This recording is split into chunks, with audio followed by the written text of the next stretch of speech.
Hello viewers, how are you?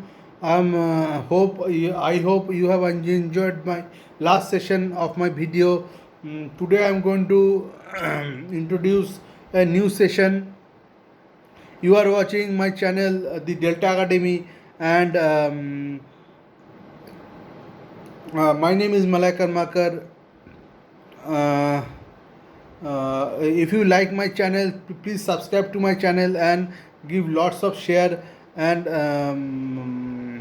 likes to my channel. Today I am going to discuss on three different important aspects, like defined universities in Canada for pursuing PhD in Canada, formalities needed to get into PhD admission in Canadian universities, and different types of work permit or work visas in Canada. The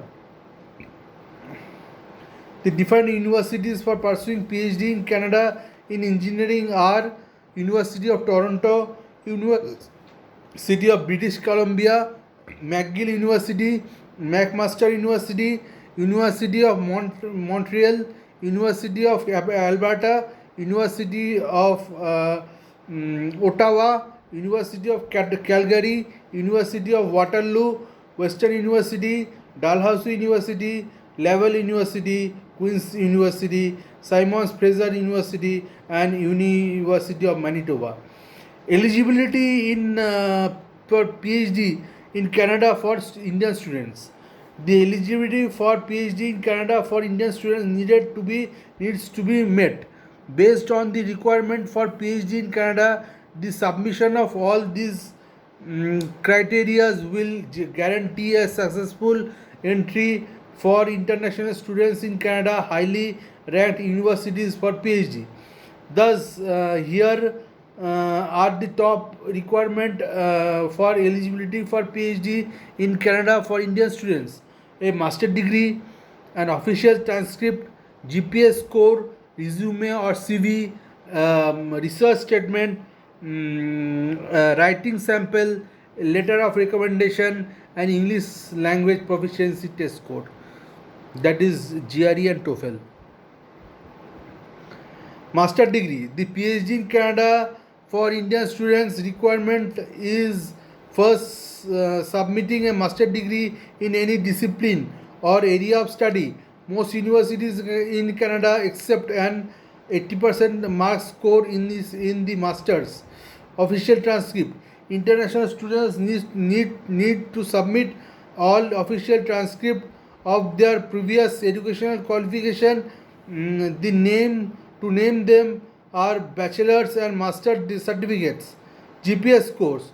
Most universities accept a GPS score of A plus. CV or resume. You also need to submit your updated CV or resume during your application process.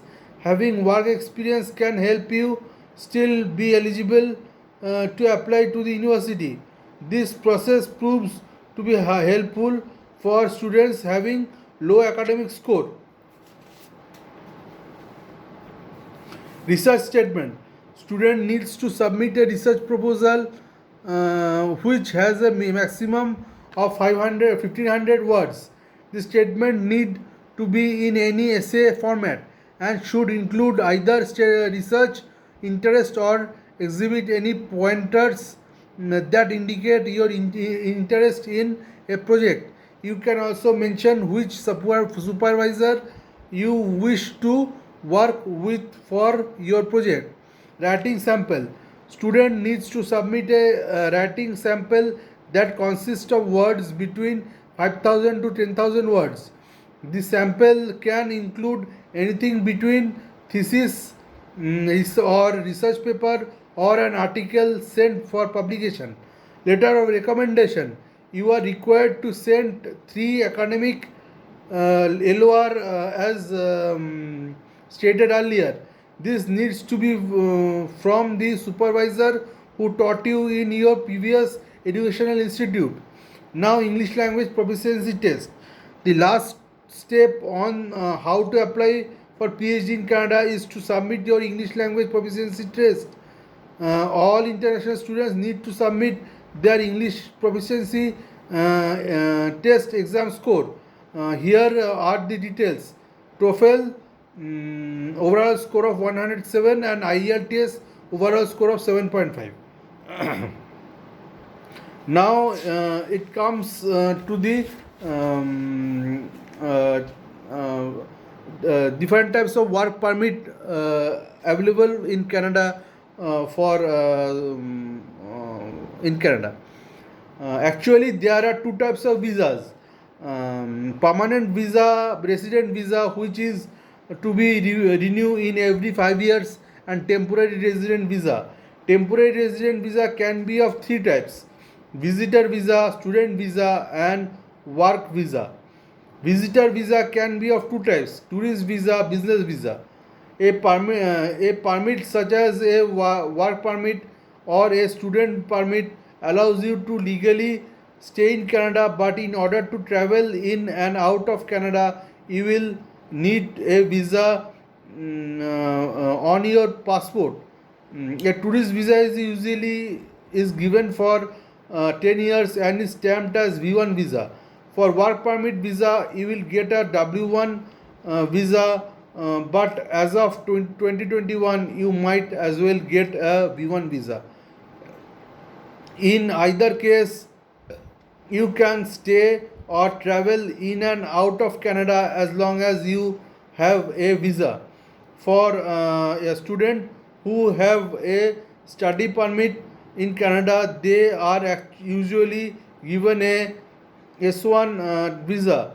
So among all these visa categories, W1, V1 and S1 are called temporary resident visa or TRB. Work permit can be of two types: open work permit or closed work permit. Open work permit, it means that anyone can work in Canada with any employer till the validity of the work permit. Closed work permit, it means that anyone can work with any fixed employer. Any one who has a work permit in permanent residency can only work full time in Canada. Student and tourists are not allowed to work in Canada. A student with a valid student permit can only work in Canada for part time. And it should be noted that all international student who studies more than 6 months needs a study permit in Canada. Permanent residency: if you have a permanent residency, you can do business, study, or work in Canada without any issue. Another important criteria is that for permanent residency visa, you need to stay at least 730 days in a span of 5 years. These days need not to be continuous. So hope you have enjoyed my session. Feel free to make any comments. Thank you.